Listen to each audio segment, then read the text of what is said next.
Hello class 10th, welcome to learn with Zenith Guru. मैं हूं निकी पंडित और हम कर रहे थे chapter 3 metals and non metals. पिछली क्लास में हमने क्या क्या पढ़ा था? मेटल्स एंड नॉन मेटल्स की फिजिकल प्रॉपर्टी पढ़ी थी एंड कुछ एक्सेप्शंस पढ़े थे। आज हम केमिकल प्रॉपर्टी पढ़ेंगे। क्लियर है? स्टार्ट करते हैं फिर केमिकल प्रॉपर्टी से। हेडिंग लिखो chemical properties. Chemical properties of metals।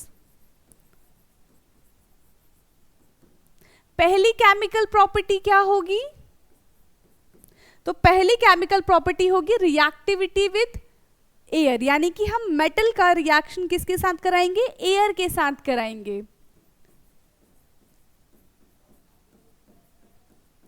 Reactivity with air.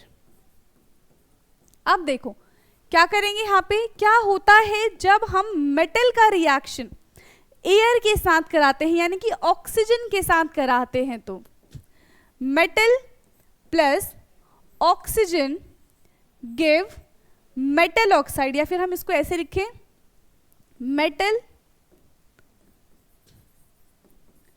Metal plus oxygen gives metal oxide.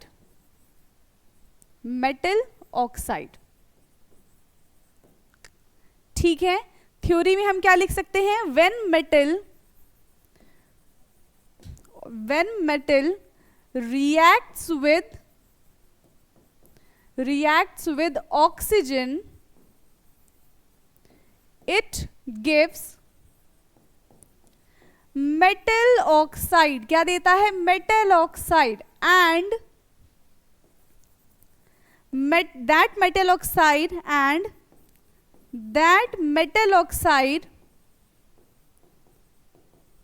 are basic in nature। ये जो मेटल ऑक्साइड है वो कैसा है? बेसिक नेचर का है।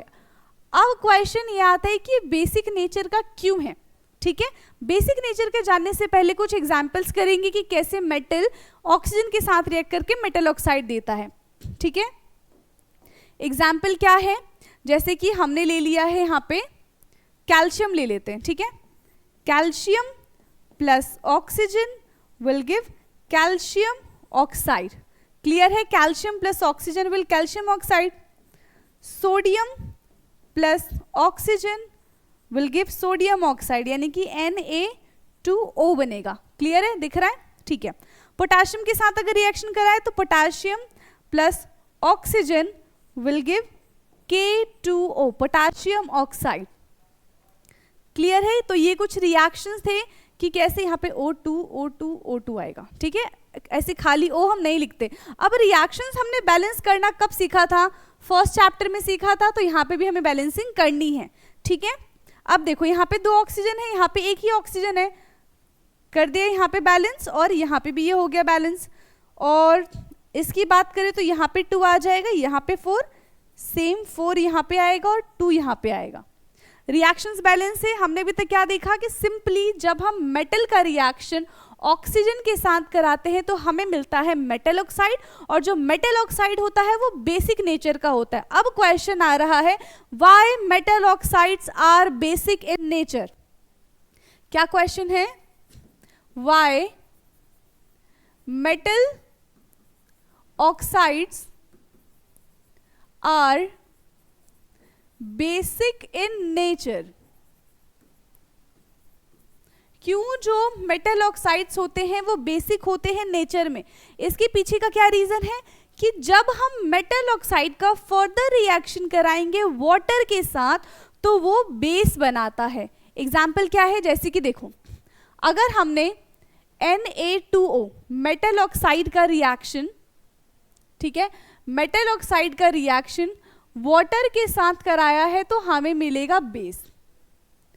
एग्जाम्पल से भी समझेंगे। मेटल ऑक्साइड ले लिया हमने सोडियम ऑक्साइड, इसका रिएक्शन करवाया हमने H2O के साथ, तो हमें क्या मिलेगा?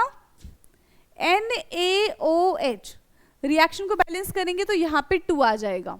सारी चीजें बैलेंस है, 2 सोडियम है, 2 ऑक्सीजन, 2 हाइड्रोजन, सेम चीजें। तो अब देखो, जब हमने मेटल ऑक्साइड का रिएक्शन किससे कराया, वाटर के साथ कराया, तो हमें क्या मिला, बेस मिला। NaOH तो पता है ना, सेकेंड चैप्टर में हमने पढ़ा था एसिड बेस में कि NaOH एक बेस होता है। तो क्योंकि फर्दर रिएक्शन पे ये बेसिक है, इसीलिए हम कह देते हैं कि जो मेटल ऑक्साइड है वो भी बेसिक नेचर का है। ठीक है, हम यहाँ पे क्या लिखेंगे, when metal oxide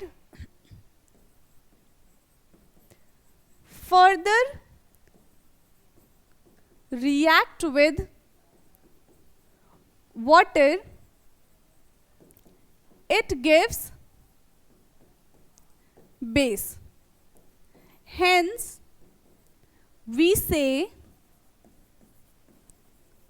metal oxides are basic in nature. ठीक है, जो मेटल ऑक्साइड है वो कैसे है, बेसिक है नेचर में। क्लियर है इतना? अब क्या क्या चीज सीखी अभी तक हमने, कि जब हम मेटल का रिएक्शन ऑक्सीजन के साथ कराएंगे तो मेटल ऑक्साइड मिलेगा। ठीक है, और फर्दर जब हम मेटल ऑक्साइड का रिएक्शन वाटर के साथ कराएंगे तो हमें क्या मिलेगा, मेटल वो बेस मिलेगा। ठीक है, जो कि कैसा होगा, बेस है तो बेसिक नेचर का तो होगा। तो सीधा सीधा हम बोल सकते हैं कि जो मेटल ऑक्साइड है वो बेसिक नेचर का है। बट यहाँ पे एक और बात आती है, मेटल ऑक्साइड बेसिक नेचर के साथ साथ एम्फोटेरिक नेचर का भी होता है। ठीक है, यहां पे हम क्या लिखेंगे, some metal oxides are amphoteric in nature. कुछ जो मेटल ऑक्साइड्स होते हैं वो एम्फोटेरिक होते हैं नेचर में। अब एम्फोटेरिक क्या होता है ये जानेंगे। देखो, एम्फोटेरिक जो वक्त आने पे एसिड की तरह भी बिहेव कर सकता है और बेस की तरह भी बिहेव कर सकता है। ठीक है, ऐसे एलिमेंट को हम क्या बोलते हैं, एम्फोटेरिक बोलते हैं। फिर ऐसे कंपाउंड्स को, क्योंकि जब वो ऑक्सीजन के साथ रिएक्ट करेगा तो कंपाउंड्स बन जाएगा। ठीक है, एम्फोटेरिक का एग्जाम्पल क्या हो जाएगा यहाँ पे, देखो यहाँ पे हम देखेंगे एम्फोटेरिक का एग्जाम्पल, Be, बेरिलियम है, ये एक एलिमेंट है एम्फोटेरिक का। ठीक है, लेकिन जैसे ही ये ऑक्सीजन के साथ रिएक्ट करेगा, ऑक्सीजन के साथ रिएक्ट करने पे ये क्या बना देगा, हाँ, ऑक्सीजन के साथ रिएक्ट करने पे ये बना देगा एम्फोटेरिक कंपाउंड, यानी कि बेरिलियम ऑक्साइड। दूसरा क्या एग्जाम्पल है, जिंक, फिर है एल्यूमिनियम, गैलियम, ये सारे के सारे क्या है, एम्फोटेरिक है, एम्फोटेरिक एलिमेंट्स। लेकिन जैसे ही ऑक्सीजन के साथ रिएक्ट करेंगे क्या बन जाएगा, ये BeO, beryllium oxide, zinc oxide, Al2O3, ये सारे के सारे क्या बन जाएंगे, एम्फोटेरिक कंपाउंड। यह है एम्फोटेरिक कंपाउंड जो कि वक्त आने पे एसिड और बेस दोनों की तरह बिहेव करेंगे। क्लियर है?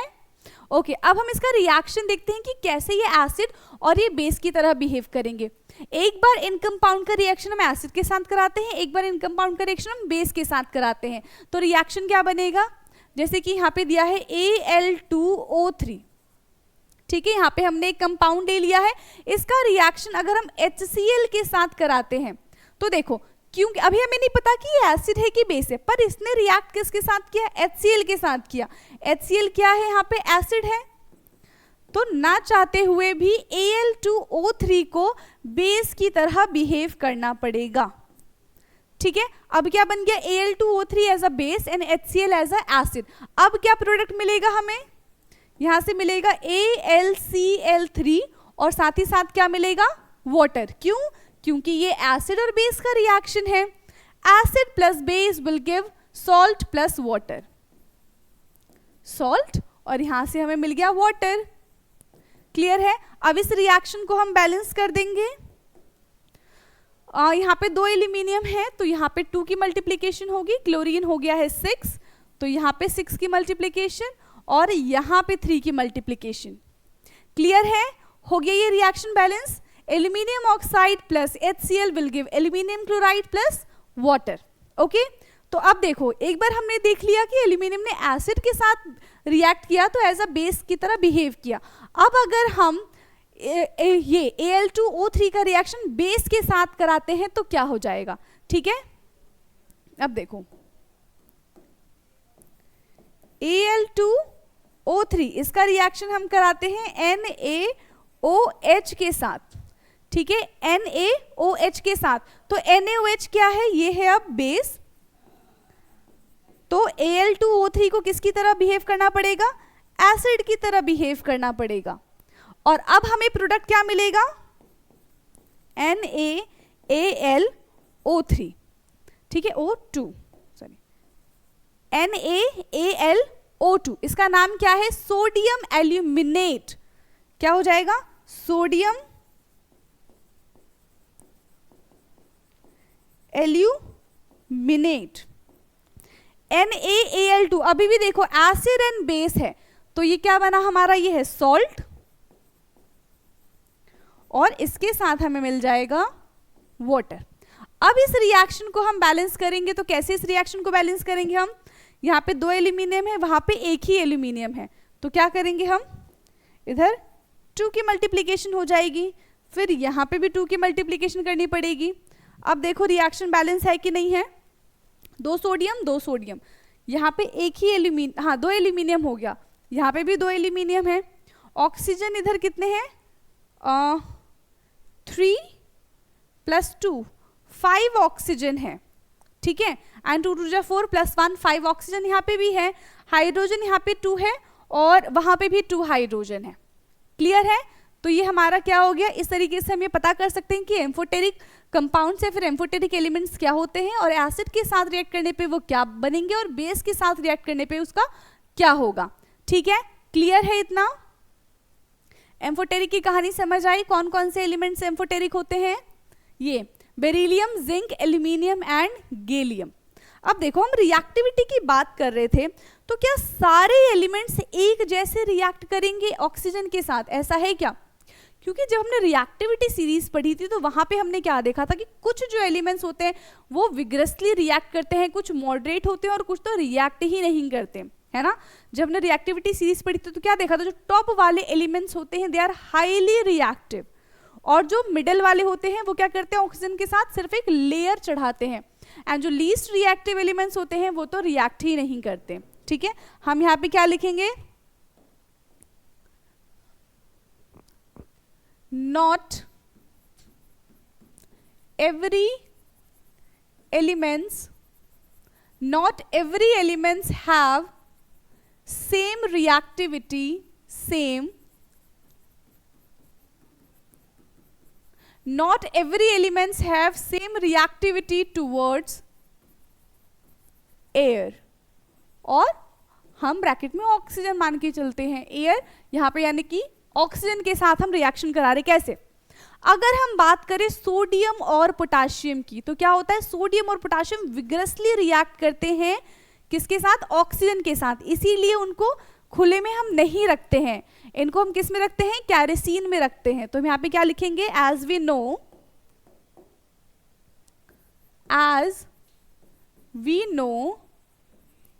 sodium and potassium react vigorously. As we know, sodium and potassium react vigorously with oxygen. Sodium and potassium react vigorously with oxygen. That's why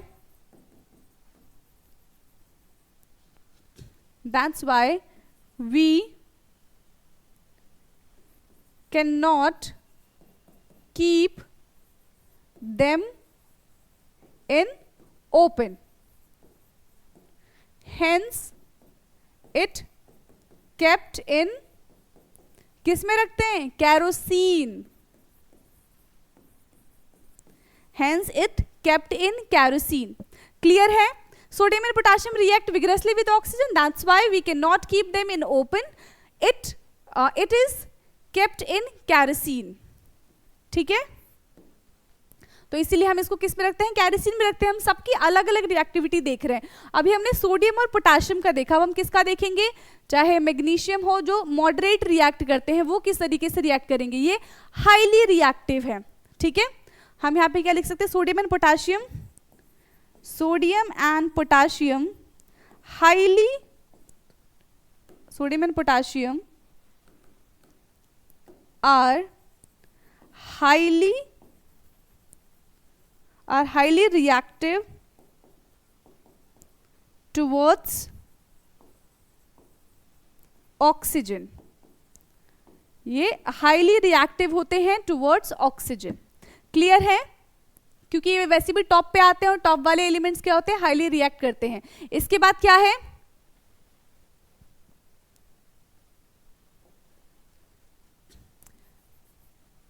magnesium, aluminium, zinc and lead की अगर हम बात करें तो ये क्या करते हैं, ये ना ही विग्रसली रिएक्ट करते हैं, ठीक है, ये सिर्फ अपने ऊपर एक ऑक्सीजन की लेयर चढ़ा लेते हैं, ठीक है। जैसे कि यहां पे अगर मैग्नीशियम ले लिया, ठीक है, हमारे पास कोई भी मैग्नीशियम से बनी हुई चीज है तो उसमें हर जगह मैग्नीशियम मैग्नीशियम मैग्नीशियम ही रहेगा, तो ये मैग्नीशियम है,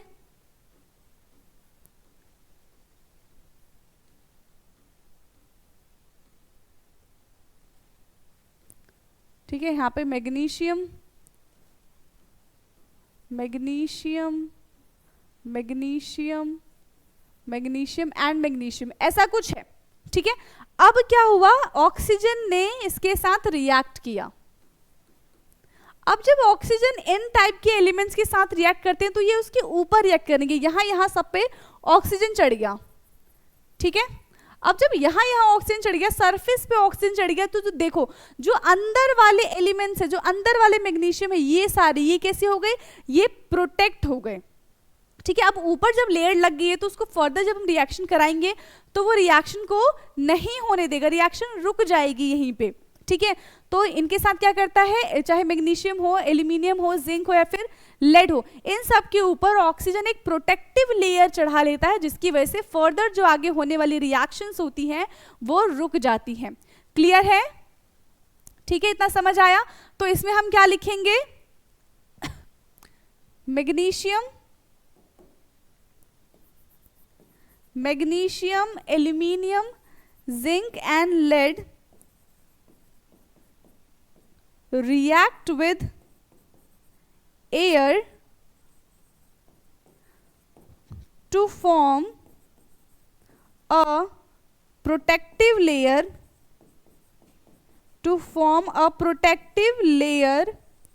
of oxygen। क्या बनाते हैं, ये एक प्रोटेक्टिव लेयर बनाते हैं, किसकी, ऑक्सीजन की। Magnesium zinc aluminium lead react with air to form a protective layer of oxygen on the surface of metals, ठीक है। ये मेटल की सरफेस पे क्या करते हैं, प्रोटेक्टिव लेयर बना लेते हैं, ठीक है। और फिर उसके बाद क्या होगा, हेंस, इसके बाद क्या है, हेंस फर्दर जो रिएक्शन होने वाली होगी वो क्या हो जाएगी, स्टॉप हो जाएगी या फिर प्रिवेंट ही नहीं होगी, मतलब थोड़ा बहुत भी होगा और फिर खत्म हो जाएगा, ठीक है। हेंस फर्दर क्या लिखेंगे, hence further react with inner metals will stop. और जो फर्दर अंदर वाले मेटल्स के साथ रिएक्शन होने वाली थी वो क्या हो जाएगी, वो स्टॉप हो जाएगी, ठीक है। क्लियर है किस तरीके से यहां पे होने वाला है कि ये जो मेटल्स होते हैं ये सिर्फ अपने ऊपर एक लेयर चढ़ा लेते हैं, ओके।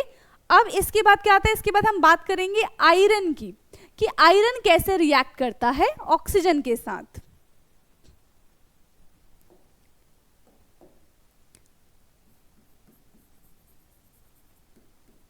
तो देखो, अगर हम आयरन को ऑक्सीजन के प्रेजेंस में रखेंगे या फिर ऑक्सीजन के प्रेजेंस में उसको बर्न करेंगे तो वो बर्न नहीं होगा, लेकिन वही प्योर आयरन की जगह अगर हम आयरन फिलिंग्स को रखें तो वो विगरसली रिएक्ट करेगा, क्योंकि आयरन फिलिंग्स क्या है, छोटे छोटे से पार्टिकल्स हैं, तो वो उसके साथ रिएक्ट करके उसको बर्न कर देगा। तो यहां पे हम क्या लिखेंगे, if we kept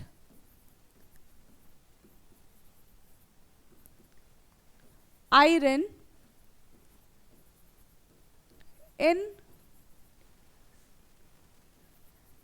in presence of oxygen, if we kept iron in presence of oxygen, it will not react vigorously. It will not react vigorously.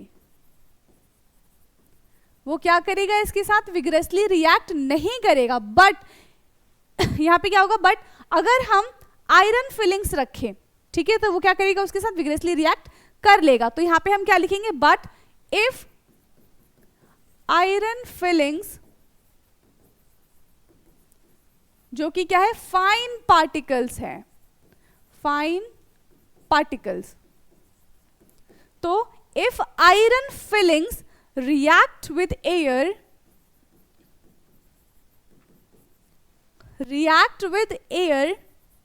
तो क्या हो जाएगा, it react vigorously, it reacts vigorously,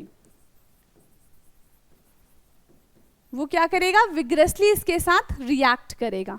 okay, तो ये था iron का। अब अगर हम बात करते हैं कॉपर की, तो कॉपर का रिएक्शन हमने सेकेंड चैप्टर में भी बहुत पढ़ा था, ठीक है, कि कॉपर ऑक्सीजन के साथ अब रिएक्ट करके क्या करता है, अपने ऊपर एक ऑक्साइड की लेयर चढ़ा लेता है और फिर बाद में वो क्या हो जाता है, ब्लैक कलर का हो जाता है ब्राउन से। बस इतना ही था, तो इसमें भी सेम ही होगा, ठीक है, जो हमने मैग्नीशियम एल्यूमिनियम जैसा पढ़ा था सेम इसके साथ भी, बट यहाँ पे क्या होगा, एक ब्लैकिश लेयर बना लेगा वो। ओके, तो यहाँ पे हम क्या लिखेंगे,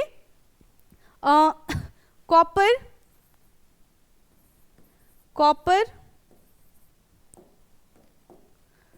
do not react vigorously. Copper do not react vigorously with air. ये vigorously तो react नहीं करता है, ठीक है, but it form क्या करेगा, but it form a black color coating on the surface of copper। जैसे ही ये एयर के साथ रिएक्ट करेगा, क्या करेगा, ये ब्लैक कलर की कोटिंग चढ़ा लेगा कॉपर के ऊपर, ठीक है, अपने ऊपर यानी कि। तो यहाँ पे क्या हो जाएगा, कॉपर, ठीक है, plus oxygen will give copper oxide, जो कि ब्लैक कलर का होगा, और ये कौन से कलर का है, ब्राउन कलर का है, ठीक है। और इसके अलावा कौन से एलिमेंट्स है जो बिल्कुल रिएक्ट ही नहीं करते, जैसे कि गोल्ड है, सिल्वर है, प्लैटिनम है, ठीक है, gold, silver and platinum, they do not react with air. ये एयर के साथ रिएक्ट ही नहीं करते हैं, ठीक है। Gold, silver, platinum, they do not react with air, और एयर में क्या आता है, ऑक्सीजन की बात करते हैं हम। क्लियर है इतना, ठीक है, हमने सबकी रिएक्टिविटी चीज देख ली है। अब यहां पे हमारा क्या होता है, रिएक्टिविटी विद एयर कंप्लीट होता है, ठीक है।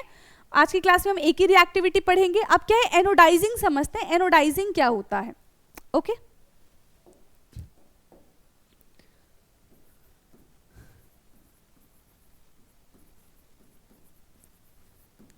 देखो एनोडाइजिंग में क्या है, सबसे पहले एक हम चैम्बर बनाएंगे। इस चैम्बर में क्या है, H2SO4 लिया है हमने,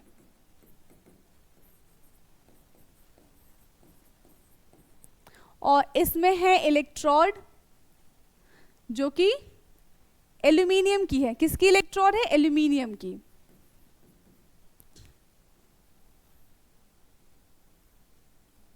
क्लियर है इतना। और फिर इसको हम क्या करेंगे, बैटरी से कनेक्ट कर देंगे। यहाँ पे हमने इसको बैटरी से कनेक्ट किया तो इधर क्या आएगा, पॉजिटिव चार्ज है और इधर नेगेटिव चार्ज है। तो पॉजिटिव चार्ज की तरह क्या होगा, कैथोड, और नेगेटिव चार्ज एनोड। यहाँ पे आ जाएगा, ये हमारा एनोड है और ये हमारा कैथोड है। ठीक है, अब एनोडाइजिंग में हम क्या करेंगे, एल्यूमिनियम को हम क्या करेंगे, इलेक्ट्रोलाइसिस करेंगे, एल्यूमिनियम का इलेक्ट्रोलाइसिस करेंगे किसके साथ, H2SO4 के साथ। तो वहां से जो ऑक्सीजन प्रोड्यूस होगा वो फर्दर एल्यूमिनियम के साथ रिएक्ट करके एल्यूमिनियम ऑक्साइड बनाएगा, और जब एक बार एल्यूमिनियम ऑक्साइड बन जाएगा तो वो क्या करेगा, कोरोजन को प्रिवेंट करेगा। क्लियर है, हम क्या लिखेंगे यहाँ पे, एनोडाइजिंग में हम क्या लिखेंगे, aluminium is electrolysed, aluminium is electrolysed with, किसके साथ हम एल्यूमिनियम का इलेक्ट्रोलाइज कर रहे हैं, H2SO4 के साथ। Aluminium is electrolysed with H2SO4, then oxygen is produced. ठीक है, तो देन ऑक्सीजन इज प्रोड्यूस्ड। जब हम एल्यूमिनियम का इलेक्ट्रोलाइज करेंगे किसके साथ, H2SO4 के साथ, तो यहां पे ऑक्सीजन प्रोड्यूस होगा। ठीक है, ऑक्सीजन प्रोड्यूस विल फॉर्म, क्या बनाएगा, aluminium oxide. Oxygen produce will form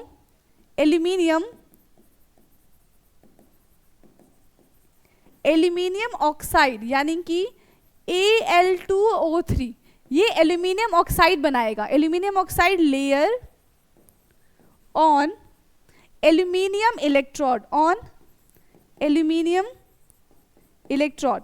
ठीक है, वहां पे जो एल्यूमिनियम की इलेक्ट्रोड थी उस पे क्या करेगा, एल्यूमिनियम ऑक्साइड की एक लेयर चढ़ जाएगी। क्लियर है,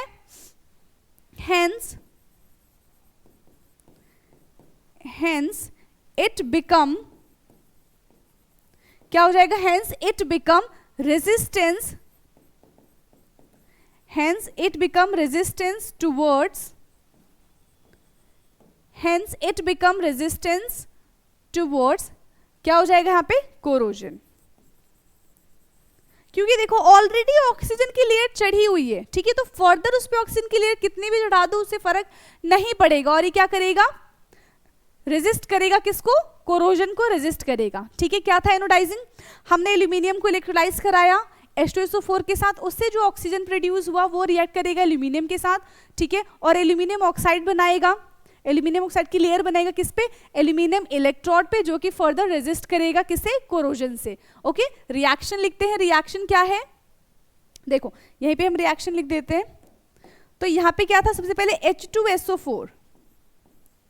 ठीक है, जब हम यहाँ पे H2SO4 को ब्रेक डाउन कराएंगे तो यहाँ पे क्या बनेगा, वाटर बनेगा। ठीक है, SO2 गैस रिलीज होगी और यहाँ पे ऑक्सीजन बनेगा। अब इसको हम करते हैं बैलेंस, तो इसको बैलेंस कैसे करेंगे, H2SO4 है, H2O एंड SO2। ठीक है, हमारा नेसेंट ऑक्सीजन है तो इसको हम इस तरीके से लिखेंगे। ठीक है, O2 नहीं है, सिर्फ O है, तो इसको हम इस तरीके से लिखेंगे।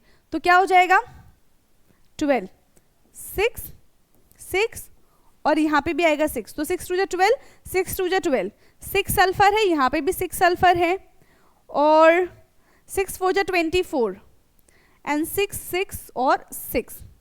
ठीक है, तो ये हमारा रिएक्शन हो गया। अब ये ऑक्सीजन रिएक्ट करेगा एल्यूमिनियम के साथ, तो क्या बन जाएगा, एल्यूमिनियम प्लस 6O, तो यहाँ पे बनेगा Al2O3।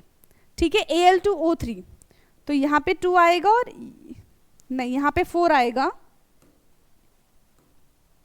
यहाँ पे 4 आएगा और यहाँ पे 2 आएगा, Al2O3। तो 6 ऑक्सीजन हो गया, यहाँ पे 4 एल्यूमिनियम है और यहाँ पे भी 6 ऑक्सीजन है। क्लियर है, तो इस तरीके से हम एनोडाइजिंग करेंगे किसका, एल्यूमिनियम का। ओके, तो ये रिएक्शन अब हमारे यहाँ पे खत्म है। ये तो छोटा सा टॉपिक था, ठीक है, जो आपको आपकी बुक में येलो बॉक्स में दिख जाएगा। ओके, तो आज की क्लास में हमने सिर्फ एक ही रिएक्शन किया है, रिएक्शंस विद एयर। कल की क्लास में हम करेंगे रिएक्शन विद वाटर। बाकी इसमें क्या करना है, जितने भी जिसके साथ रिएक्शन कराई गई है कि किस एलिमेंट्स के साथ कैसे रिएक्ट करता है, किस एलिमेंट के साथ विग्रेसली रिएक्ट करेगा, किन किन एलिमेंट्स के साथ सिर्फ लेयर बनाएगा, ठीक है। तो ये सब आपको रिवाइज करना है, धीरे धीरे हम चल रहे हैं अभी, ठीक है। एक ही रिएक्शन करवाया है तो वो भी रिएक्शन आपको बहुत अच्छे से आनी चाहिए। क्लियर है? नोट्स बनाते चलो साथ ही साथ, बाकी मिलते हैं नेक्स्ट क्लास में नेक्स्ट रिएक्टिविटी के साथ। Thank you so much.